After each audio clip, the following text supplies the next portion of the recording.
Today's scripture reading will be taken from Mark 7, 1 through 8. Mark 7, 1 through 8. Then the Pharisees and some of the scribes came together to him, having come from Jerusalem. Now then they saw some of his disciples eat bread with defiled, that is, with unwashed hands. They found fault. For the Pharisees and all the Jews do not eat unless they wash their hands in a special way, holding the tradition of the elders. When they come from the marketplace, they do not eat unless they wash, and there are many other things which they have received and hold, like the washing of cups, pitchers, copper vessels, and couches. Then the Pharisees and scribes asked him, "Why do your disciples not walk according to the traditions of the elders, but eat bread with unwashed hands?" He answered and said to them, "Well did Isaiah prophesy of you hypocrites, as it is written, 'This people honors me with their lips, but their heart is far from me. And in vain they worship me, teaching as doctrines the commandments of men. For laying aside the commandment of God, you hold the tradition of men, the washing of pitchers and cups, and many other such things you do.'"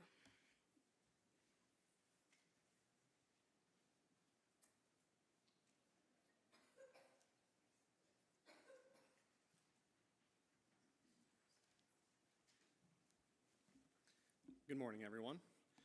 It is certainly good to be with you all today. It's really good. Turning out to be a really nice day. It was a little dreary this morning, been dreary all weekend, but we know that the rain is welcome, and we're glad to have it. The crops for the crops to start growing, and gardens to be watered and nourished by all those things. And it again is this sense of washing away and renewal, and something that we should think about as well. Just like was mentioned by Josh, what do we think about throughout the week? And that's one of those things where sometimes we let the water dampen our spirits a little bit whenever we're seeing all that rain and that downpour and all that.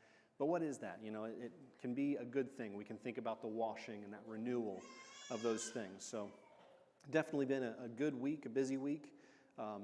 Kayla's not here this morning. She's in Cincinnati. She left me on Friday night with all the kids by myself to try and deal with all that through the whole weekend. And I'm thankful for my older daughters that really helped out a lot. So I'm glad that they're there to help because I wouldn't be able to manage that many other kids all by myself there. So definitely appreciate also everybody else who's taken part in keeping some of my kids here, there, everywhere. So thank you guys for that. As we dive into the lesson, as was read here, this is talking about hypocrisy. And talking about this is something that we've been talking about all this year is our heart, and how this is actually a moral sense of our heart. This is something that we deal with, and it's something that is pointed out. It's very noticeable. People will can see this a mile away. When you're teaching something, when you're preaching something, when you're telling them to do something, and you're not doing that thing that you're teaching. It's like the pot calling the kettle black. We have all these sayings about that. What's good for the goose is good for the gander. We have all these sayings, and that's to try and mitigate that. It's to try and mitigate that hypocrisy, and it's really interesting, a really interesting word study. And so this morning, we're going to just take that time and do this little bit of a word study and see what we can learn about hypocrisy. And if you'll turn in your Bibles real quick to Romans chapter 12 and verse 9. Romans chapter 12 and verse 9, just the beginning part of that verse, it says, "Let love be without hypocrisy." And from this word, from this passage here, this word hypocrisy, without hypocrisy, is translated from a single compound word in the Greek, anopokria. Oh, I can't talk. Anopokritos. There we go. Got it out. Which means without dissimulation, unfeigned, or sincere. Okay, so we once we get past that Greek word there and we see what it's translated from, what it can also be meaning, we start to understand what some of these words mean. Hypocrisy or being a hypocrite is something that we know, we've heard a long time, and it carries that connotation with it now. And it's a weird word. hypocrite. You know, I only have ever heard that really used in that sense, but it doesn't make sense like some other words do, to me at least. It's just an oddball word, and you have to look at its definition in order to truly understand it. And we notice that in just Matthew's account of the gospel alone, Jesus uses the word for hypocrite at least 15 times as he's talking about the Jews and the scribes, those Pharisees that were being actors in this way. And that word, hypocrite, literally means one who answers or plays a part. And in that culture, and in that Greek culture, when you're thinking about these actors, when you're thinking about one who plays a part, what really is being talked about is someone who wears a mask as they would have done in those times. They would have worn a mask that served two purposes, actually. So that mask would have had some sort of drawing on it, some sort of painting on it, but it also, like I need to have a megaphone. I think my volume was just raised too, but we have that volume, that megaphone was built in to that mask as well. And that helped for those two reasons, to portray the character that they were trying to portray. So that way the audience kind of bought into that a little bit. They had that visual cue. And sometimes they would have half the mask painted this way or half the mask painted that. Other cultures have kind of gone through and they do some really neat things with that, but they also had that megaphone in there so that way they could broadcast their portrayal of whatever character it was they were portraying. And we see from a couple other sources, from Nelson's Bible Dictionary, it is imitating speech, mannerisms, conduct of the character portrayed.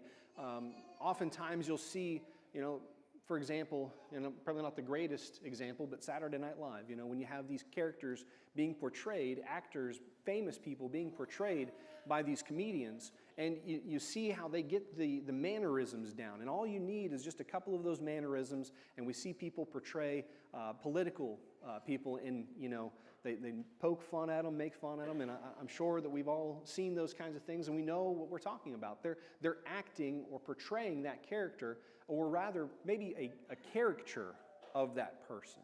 They're not portraying the full truth of that person, but just a few of the things, just enough to sell that character of them. We see Unger that he says that they are a double person. They are, there's a natural and an artificial. The first, the natural, is that one that is actually kept to themselves, while the other, that artificial, is put on like clothing to make that appearance. And I kind of relayed this, and this is where, looking at these things, thinking about hypocrisy, oftentimes we think about everyone else. That person's a hypocrite. That person's a hypocrite. And I've had the unfortunate, times of talking about this, and for no one here, but one of my friends, I've talked about this, and they're like, my spouse is just a complete hypocrite. Everything's just an act. It's a lie, and all these things. There's just hypocrisy. And when you start diving into that and trying to help out, and you doing what you can to hear both sides, you start to realize that that perhaps one needs to look at themselves first before they start calling someone else a hypocrite. And I'm not saying that we need to, that there's no place for judgment, that there's no place for us to rightly divide when someone's being a hypocrite or not. But we've got to look at this person first. And I talked about one time that, how I'll go to Lowe's, and whenever I go to Lowe's, I kind of do this. I put on those clothes that have paint splatters on them because I don't want to be judged by somebody there as someone who doesn't know what they're talking about, and they just start pestering me or, about all these questions, and I'm just wanting to take in the scenery there and try and figure out, on my own without feeling embarrassed by not knowing the answer to those questions. But that's a portrayal. That's me putting on, in a sense, that hypocritical character of someone who does know what they're talking about. When sometimes, and maybe this is all of us, that we just kind of YouTube our way through some of these projects. But we usually tend to look outward first before looking inward.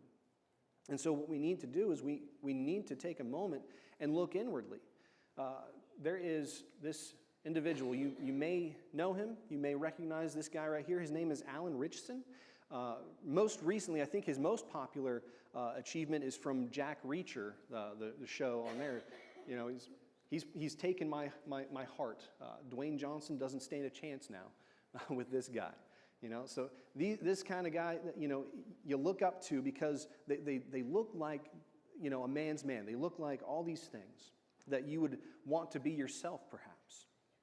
And, you know, it makes me think of a 1970s song, and we were talking about this not too long ago in the back hallway here, and I'll just read these lyrics from a band called Styx. So if you haven't heard Styx, there's a good band to listen to, but especially this song here, The Grand Illusion. Okay, The Grand Illusion, it says, "Welcome to the Grand Illusion. Come on in and see what's happening. Pay the price, get your tickets for the show. The stage is set, the band starts playing, and suddenly your heart is pounding, wishing secretly you were a star. Don't be fooled by the radio, the TV, or the magazines. They show you photographs of how your life should be, but they're just someone else's fantasy. So if you think your life is complete confusion because you never win the game, just remember that it's a grand illusion, and deep inside, we're all the same. So if you think your life is complete confusion because your neighbors got it made, just remember it's a grand illusion, and deep inside, we're all the same. America spells competition. Join us in our blind ambition. Get yourself a brand new motor car. Someday soon we'll stop to ponder what on earth the spell we're under." You know, so that's exactly, you know, what's happened to this man here.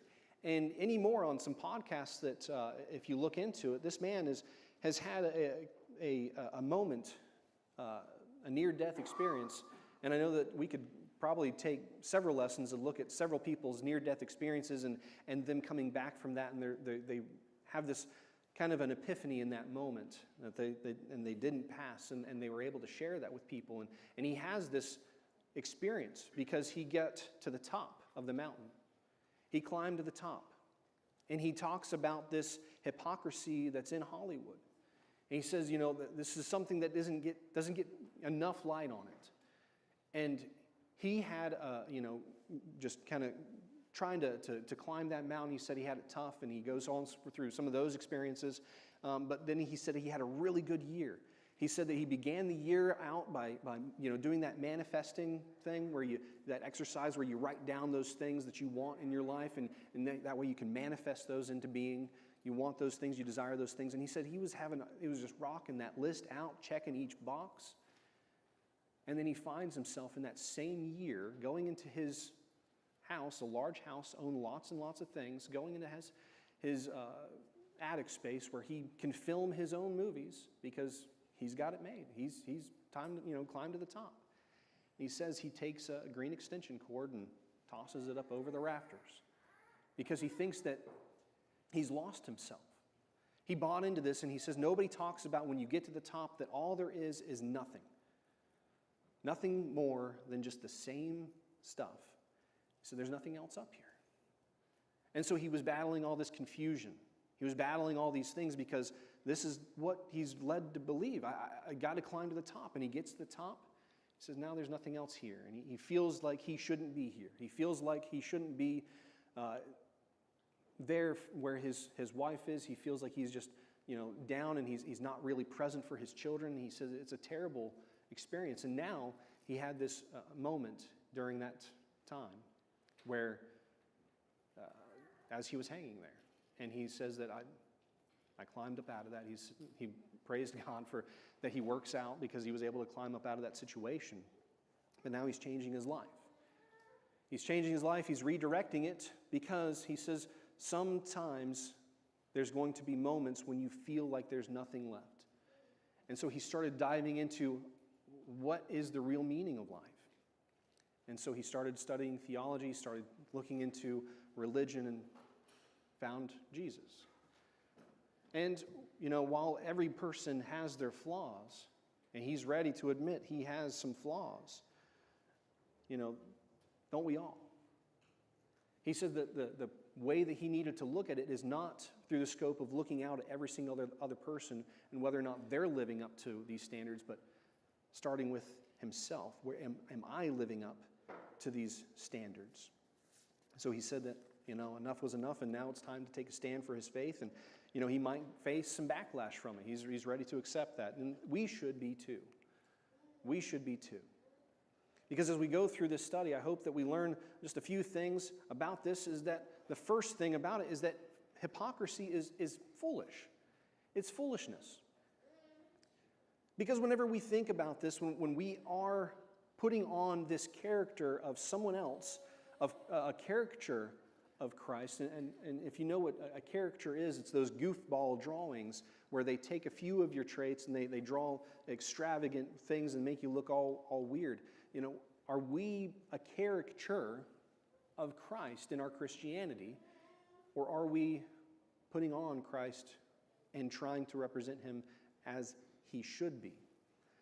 But how foolish it is to try and think that we can put on this character, that we can be a hypocrite, that we can be an actor, and that God's not going to find out. You might be able to fool me, I might be able to fool you for a time, but at some point it's going to come out. At some point it's going to be known even by you. But before all that even takes place, who knows the heart in and out? That's God, isn't it? He's omniscient. He's omnipotent. He's everything. He is the creator of this world.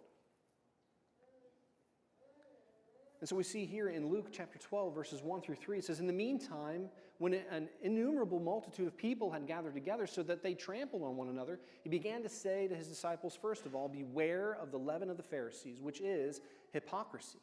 For there is nothing covered that will not be revealed, nor hidden that will not be known. Therefore, whatever you have spoken in the dark will be heard in the light, and what you have spoken in the ear in inner rooms will be proclaimed on the housetops." So we see here that this is something that Jesus is teaching. The hypocrisy is here. The hypocrisy is that leaven of the bread. That little bit, and it spreads. And it contaminates, in this sense, the rest of the loaf.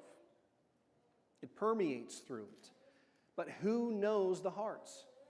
God does. And who is going to reveal those things? All of those things will come to light. So why not just,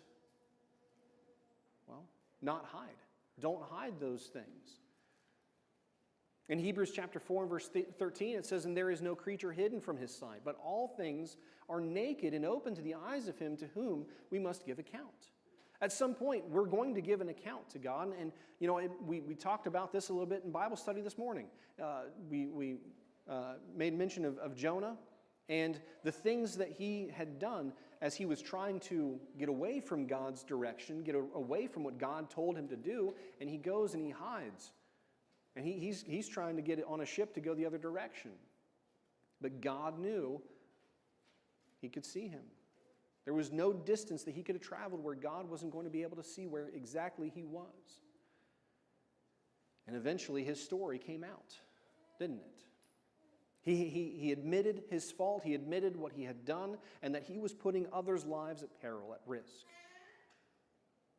Are we not the same? Do we do the same thing? By putting other people's lives at risk because we act a certain way. When we're at church, when we're out and about, maybe we put on this different character of who we are to those that are around us, to our friends, and we don't talk about Christ. We're putting their life at risk because we know the cost, we know what's going to take place, and yet we're not saying anything. How foolish is that for us to put others in danger? We see also that it's foolish for those that judged Jesus or tried to judge Jesus as a sinner in Luke chapter 11, verses 39 and 40. If you'll turn there with me, please. Luke chapter 11, verse 39 and verse 40. It says, and then the Lord said to him, "Now you Pharisees make the outside of the cup and dish clean, but your inward part is full of greed and wickedness. Foolish ones, did not he who made the outside make the inside also?" So he's telling them, this is something that you You have to be careful when you judge these things, because, I don't want to explain this. They were ostracizing certain groups. They were forfeiting people all over the place. They were saying these are sinners. These are people that we're not even going to spend time with. I believe in the class out here on Wednesday night, it was talking about a hot topic, talking about homosexuality and how we treat people, that are that way. Well, how do we treat those individuals? And we look at that and be like, oh, homosexual, stay away. Get away from me. I'm not even going to deal with you. When we know that it's taught against in the Scriptures, not that the person is a horrible person for that. Jesus was eating and breaking bread with people that were sinners, that needed to hear the gospel message. Would we refuse those? Anyone who's in a sinful life according to God's will for them, would we push them away so that way we ourselves can,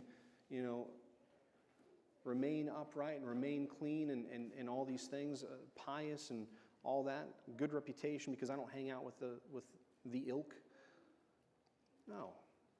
Jesus met with them. Jesus spent time with them. He didn't participate. We're of this world, but we're part of this world, but we're not to be of this world. Right? That's exactly what Jesus is saying. And here he's calling them out for it, that hypocrisy, that foolishness. We also see that hypocrisy is selfish. Why do we pretend to be something that we are not? Why do we keep pretending? One way or the other. If we are pretending to be not a Christian when we are a Christian so that we fit in with the rest of the world while we're out amongst the world, and then we pretend to be a Christian when we're among other Christians, why do we do that? It's for selfish interests, isn't it? It's for selfish reasons. And we got a long laundry list of things that we could talk about with this. To serve your own interests, in Matthew chapter 23, verses 5 through 7, it says, "But all their works they do to be seen by men. They make their phylacteries broad and enlarge the borders of their garments. They love the best places at feasts, the best seats in the synagogues, greetings in the marketplace, and to be called by men, Rabbi, Rabbi." Who is he talking about? He's talking about the Pharisees. He's talking about some hypocrites. Some people who put on this show.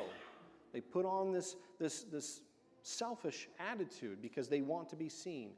Well, do we not do the same thing sometimes? Again, looking inwardly, do I have these same attributes in my own life? Do I have a selfish agenda? Do I, as an employee, try to suck up to my boss so that way I can have special treatment? So that way I can get the days off that I request. So that way I can have the easy jobs given to me. So that way I don't have to pull my weight like everyone else does. Do I, as a boss, allow this kind of behavior to be buttered up for special treatment by somebody? There's all these kinds of forms of manipulation that take place. For our kids that are going through school, you know who the teacher's pet is, the one that, sucks up to the teacher so that way they can have special treatment.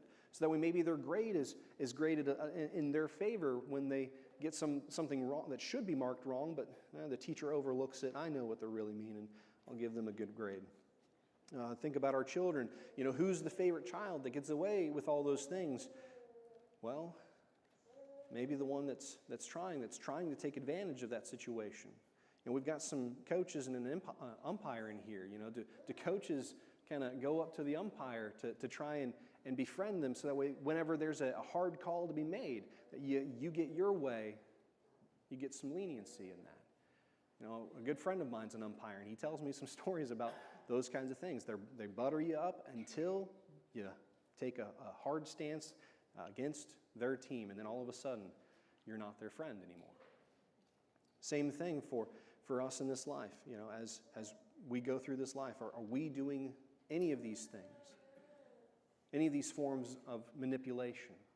Do we see somebody as a person as they truly are, or do we see them as a means for my motives to happen? That's manipulation. That's hypocrisy. That's that selfishness there, isn't it? We see that hypocrisy is also it's infectious.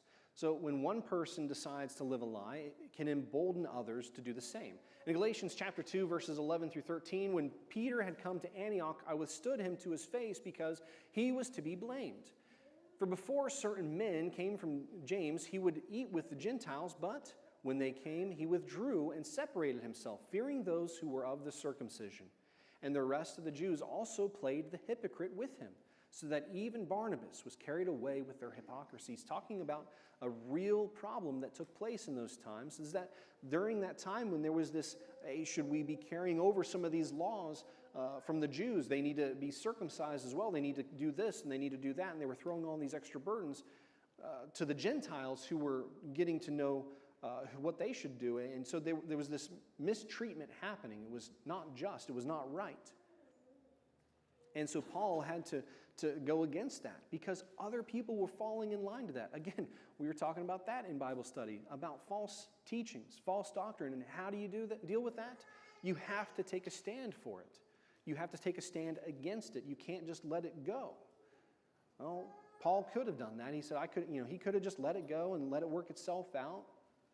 After all, he's an apostle too. I'll let it all, he'll figure it out and then he'll make it right. No, he didn't. He took a stand in boldness. And whenever we think about hypocrisy, when you're leading a hypocritical life as a leader, as Peter in this instance, poor Peter always putting his foot in his mouth and being this example for us, but we can learn this lesson from him, right? Because when a leader's hypocrisy is never exposed, then the standard is lowered for everyone. They get to fall in line with that same standard, the same outward treatment, which is exactly what the Pharisees were doing. They only looked at the outward signs, the outward things. But when a leader's hypocrisy is exposed, then any good influence that person may have had is now lost because they're found out. The truth has been brought out that they are a hypocrite. They're not living up to the standard that they've been teaching. So we have to not allow this hypocrisy to get into our lives to begin with, especially as leaders, especially as those that lead their households, especially those that lead in the church. And we cannot allow that to take place. Because this is that attitude. Leaders who constantly call on others to sacrifice and to do things, to work. But then they themselves are unwilling. It's not only ineffective, but it is hypocritical, isn't it? So when we ask somebody to do something, we got to do it. We got to be there as well. One of the lessons that I learned about this from a leader was whenever we had a new store manager come to Marietta. Josh started working there, not this Josh, but Josh started working there, and one of the things that he did for the first couple of weeks was he just kind of stood back and watched how everything ran. And then after he took it all in and observed what was going on, and he's like, okay, we're going to take action now. And he came up with a plan, and I just remember him coming in, and he was all dressed up in a suit every single day that he was there. Suit jacket, nice white shirt on, dress shoes on, and everything. He's there to make a good impression before all of his assistant managers, his co-managers, all of the employees that were there made a good impression of what, store manager. Well, when he had his plan and it was time to enact it, he didn't just say, mush, go and do. He took off his suit jacket, he rolled up his white shirt sleeves there, and he got to it. He started pulling pallets here, he started putting freight on the shelves, he started fixing things that he saw that were broken. And it's like, as soon as you see something like that, you're like, well, there's a leader. There's someone I want to follow. And so when we see, our leadership do that exact thing, pull off the suit jacket, roll up the sleeves. This morning you should have been here. Rick pulled off, well, I don't think he even pulled off his jacket, but there was a plumbing issue over here. And what did he do as soon as it was found out? Immediate action. He's like, I'm going for it. He could have asked anybody to do that. He could have told anyone to have done that. He rolled up his sleeves and went for it, right? So this, in the opposite, when you're not a hypocrite, when you are living it as you should, when you're leading as you should, that also is infectious. And that's the kind of infection we need, not hypocritical.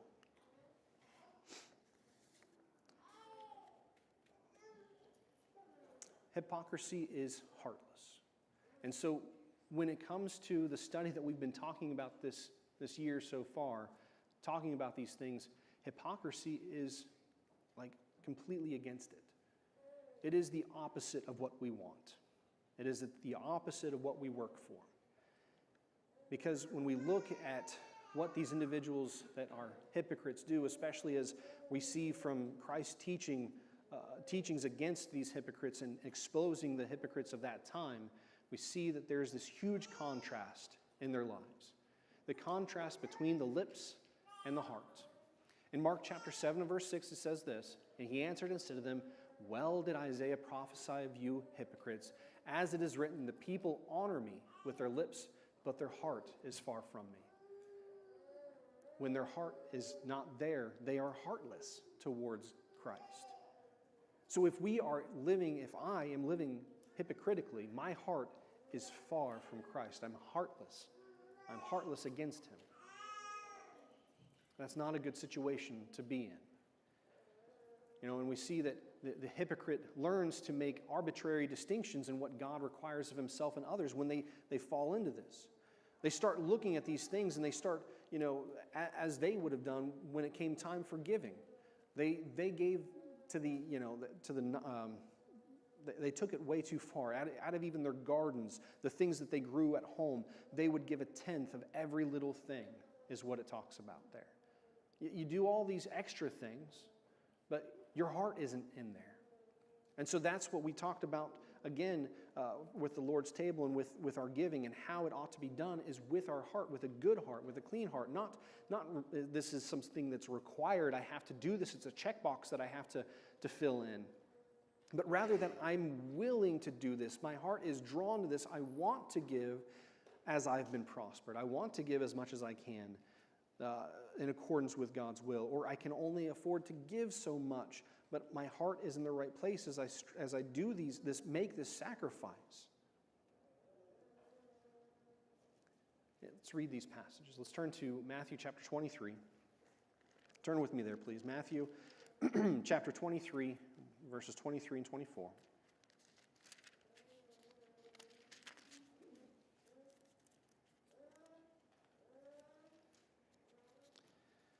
It says, "Woe to you, scribes, Pharisees, hypocrites! You pay tithe of mint and anise and cumin, and have neglected the weightier matters of the law, justice and mercy and faith. These you ought to have done without leaving the others undone. Blind guides who strain out a gnat and swallow a camel." That last line there, straining out a gnat and swallowing a camel, was common practice for people of that time, especially the Pharisees. Whenever they had the pots of water and everything like that, they didn't have the faucets like we do, where we can just go and open the tap up and have a nice cold drink of water right there, even from the fridge, refrigerated, or an ice maker right there so it can be chilled and refreshing. But what they would do is there would be some bugs that would be on that water. Most of us in this kind of humidity level and everything, we know that when there's some sitting water, mosquitoes will abound in that area, right? There's bugs there. When you're out fishing, you see the bugs landing, the little ripples on the water. And usually the fish are looking for that indication as well. They want that bug to land on there so they have something to eat. But we don't want to drink bugs in our water. We don't like that. And so that's what they did. They didn't want bugs in their water, so they would strain out the gnats from their water, and they would drink that clean water. So here they are taking time to make sure that they get these gnats out of the way, but then they're going to open their mouth and swallow a camel, which is the largest animal in Palestine in that area. Well, wow, complete hypocrisy, isn't it? And so we get into these little nitty things, these little points at that's hypocrisy right there, because you're not washing your hands before you eat a meal. You're not doing this and you're not doing that. You're not, really? That's where we start straining at the gnats. And then over here in our lives, we've got a camel that we're swallowing. Something that is going to be held accountable, will be held accountable for in our life. It's going to keep us out of heaven. We'll hold on to that, but we'll strain at these gnats. Are we doing that? I hope that we're not. We need to look deeper than the surface, especially as we judge ourselves. Same chapter, let's continue reading verse 25 through 27. It says, "Woe to you, scribes and Pharisees, hypocrites, for you cleanse the outside of the cup and dish, but inside they are full of extortion and self-indulgence. Blind Pharisee, first clean the inside of the cup and dish, then the outside of them may be cleaned also." Let's make sure that we are cleaning the inside, especially as is depicted here. "Woe to you, scribes and Pharisees, hypocrites, for you are like whitewashed tombs, which indeed appear beautiful outwardly, but inside are full of dead man's bones and all uncleanness." You wouldn't want to open up a tomb like this. You know, we've had the misfortune of a deep freezer go out on us before, and you don't catch it. You know, you're not paying attention to it until you go to, pull out another roast or something else that's frozen in there, throw in the crock pot, and you open it up, and all of it's gross and nasty, and you are welcomed with this unexpected stench. Right? That's disgusting. That's what he's talking about. Is that what we are like on the inside? Do we need to clean that? Yes. The answer is yes, we need to clean that. So how, in conclusion, just ask this question, and I'll give you three steps here, and the lesson will be yours. How can I avoid being a hypocrite? Well, step one is dig down deep and acknowledge that I'm a sinner. In Luke chapter 18, the Pharisees claimed, the Pharisee, as he's standing there praying out loud, he's saying, "God, I thank you that I'm not like this sinner, this tax collector over here." He's claiming to have a perfection that he doesn't. He's refusing to acknowledge that he also is a sinner. But first, it starts there. We need to acknowledge that we have sinned, that we have been rebellious against God and what he would have us to be. Then step two, we need to focus on service rather than status. Overcome that fleshly tendency that we have to live for ourselves and instead for others. That fellow that I was talking about earlier, Alan Richardson, one of the things that he said that he started doing was that he said, the life that I was leading wasn't fulfilling. And he went and he sold a whole bunch of his stuff. He downsized his house. He had a whole bunch of cars that he liked. He sold all those things. And you can look them up. But he started working in other people's lives. He said that's what's been more fulfilling. That's what's been more enriching. And he says that is a fulfilling life to lead. And isn't that interesting that he's just found this out? Someone that has this influence now, that has a spotlight on him, that he can tell us these things. But what did Jesus do? What did Jesus teach when he washed his disciples' feet? To focus on others. He says, as you see me doing this to you guys, you need to be doing this to each other. Step three, spend more time on the inside than on the outside of our lives. So how much time am I spending in those areas?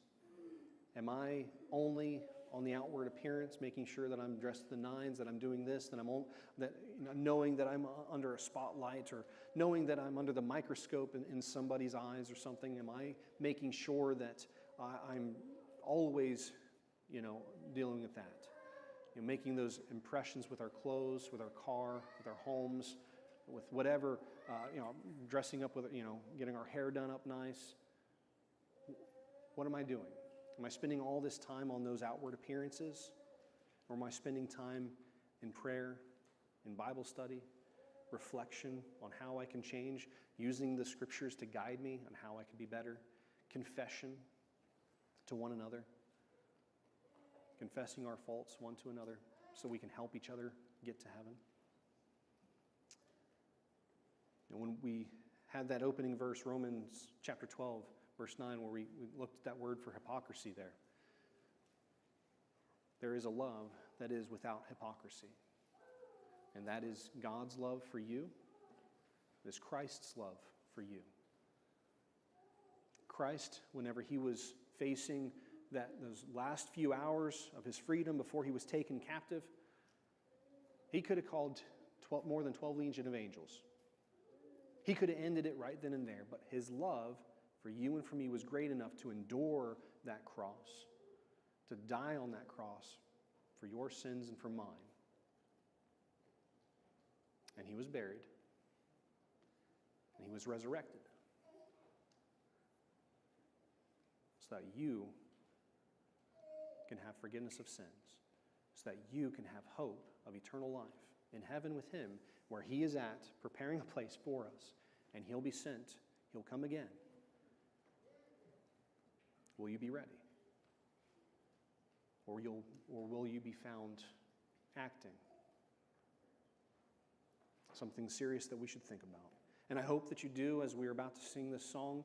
And I hope that you take this moment of reflection, take this day as reflection, and to think about these things. And if you feel that you need to be obedient to the gospel call today, don't wait, don't hesitate. You can make that decision now as we stand and sing.